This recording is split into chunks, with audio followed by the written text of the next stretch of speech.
Is Japan looking for second capital? Why? Welcome back to the latest update series of Drishti IAS. This is Divya Kavatra and we are discussing that Japan is suddenly looking for a second capital. What happened? Why would they want that? And is it really possible for a country to have two capitals? India has one, every state has one. Some of the states and UTs share a capital, yes, but having two capitals, is that like really a thing? Can we do that? Or are there any other countries that have two capitals?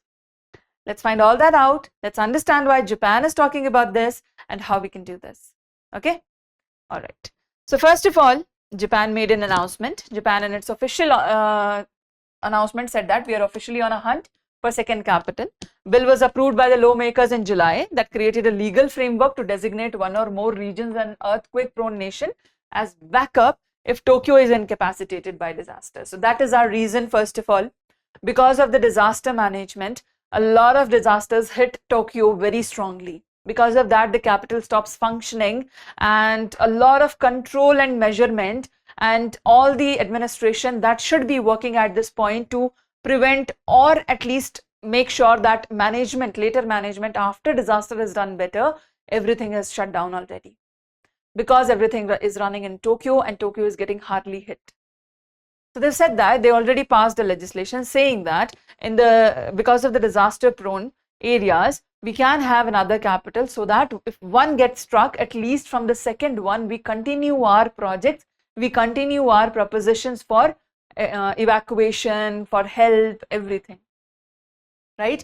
This is the reason that has been cited and that's why they are doing this. The plan is controversial, not least because opponents are saying that if you end up favoring Osaka, the home of Japan Innovation Party, junior coalition party in Prime Minister Sanae Takaichi's government, they're saying that this can be a political move, right? If you take it to your home place, that means you are creating your own dominance, you are enlarging your own dominance, right? While this might seem absolutely necessary, but at the same time, it is also being witnessed that this can be a political move, right? That's why the opposition is targeting it instead of accepting it, right? Exactly.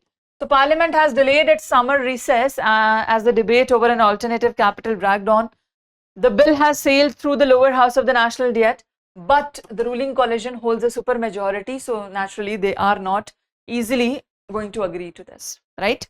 So now the upper house that is controlled by the opposition, this could signal more difficult path for Takaichi to enact this policy agenda, but this seems like an important thing because it is viable structure that yes, during the disaster, the capital gets struck and a lot of functions stop performing, and because of that, sudden help, sudden decisions, sudden discussions, all of them come to a halt while they are very, very necessary in such a situation, right? Yeah. So what will happen now? What is the proposed bill? Let's understand about that. Why is Japan seeking a backup capital?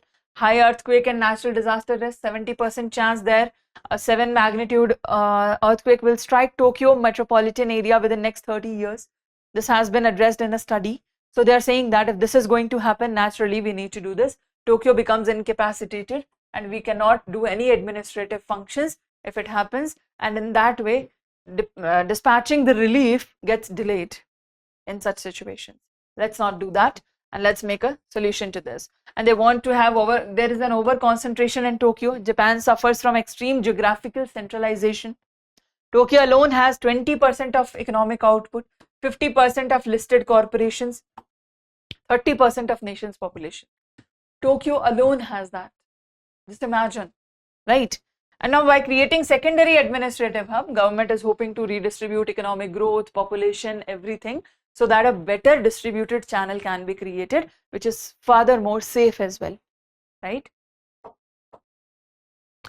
What are the potential candidate cities? Legislation has not explicitly chosen one city yet. Instead, they have given an application process open to multiple regions, right?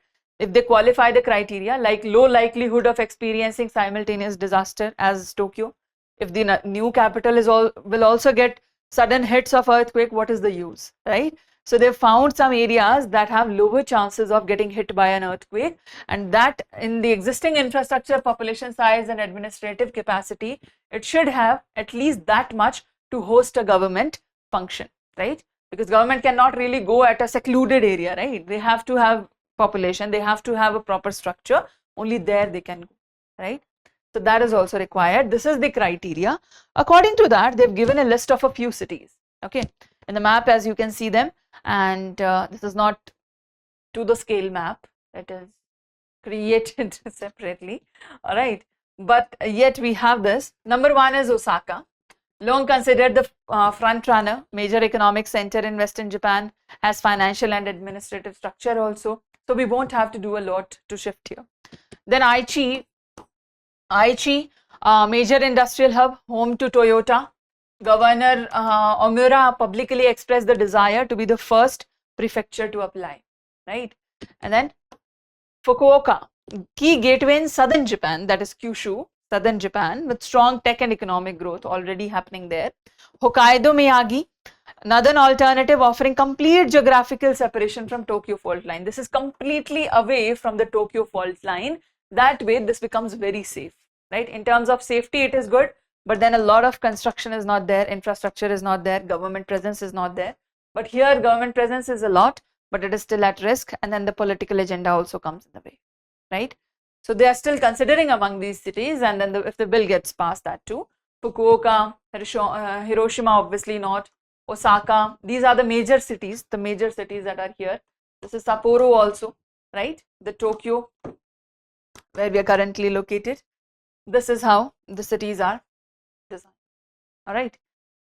The alternate options are here, and amidst that there is a political context and controversy also. Why? Collision dynamic, as we have seen, it is seen key condition to set Japan Innovation Party and Osaka based party, right? Then accusations of favoritism are also being laid down. Critics have said that it is designed to benefit Osaka.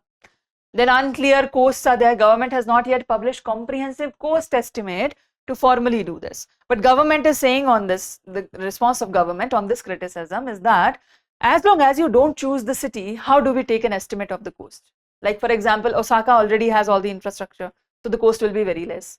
But if you happen to choose some other city where the cost will be increased because there is no infrastructure altogether, right? So the cost dynamic cannot be resolved yet because we have not proposed one single city. Had we proposed one single city, we would have been able to guess the cost. But now the cities have variety of distributions, and in that manner, the cost will vary according to the city too. So that depends upon the city. That's why cost has not been incurred as such explicitly in the comprehensive report. All right. Then this is sparking debate of fiscal responsibility, but it shouldn't. Government has already clarified that. Narrow legislative margin is there. While the bill passed easily in the lower house, it barely passed the opposition controlled upper house by 2 votes, underscoring the political resistance obviously. So that political resistance might not allow it to happen. But see, the option is, even if they are going against this, they can say that it won't be created in Osaka, right? They should not be opposing it altogether, is what is our point of view. What do you think on this? Should they allow second capital or should they refrain from this? What do you think about this? Let us know in the comment section. What is your opinion? Should they have a second capital? Maybe not Osaka, right? If they think that this is a political undergo, they can skip Osaka and move to other, because Tokyo is suffering nonetheless. Whether you do it or not, Tokyo is suffering. If you can remove that some of the suffering from there and transfer it somewhere else where they won't suffer, wouldn't that be good? That is good, right? But then again, this is happening. So tell me your point of view in the comment section as to what do you think?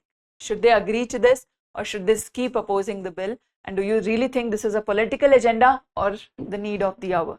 Okay. Tell me your opinion in the comment section, and on that note, we'll move to some countries that have dual or triple capitals. Like we discussed, like can we really have 2 capitals? India has only one.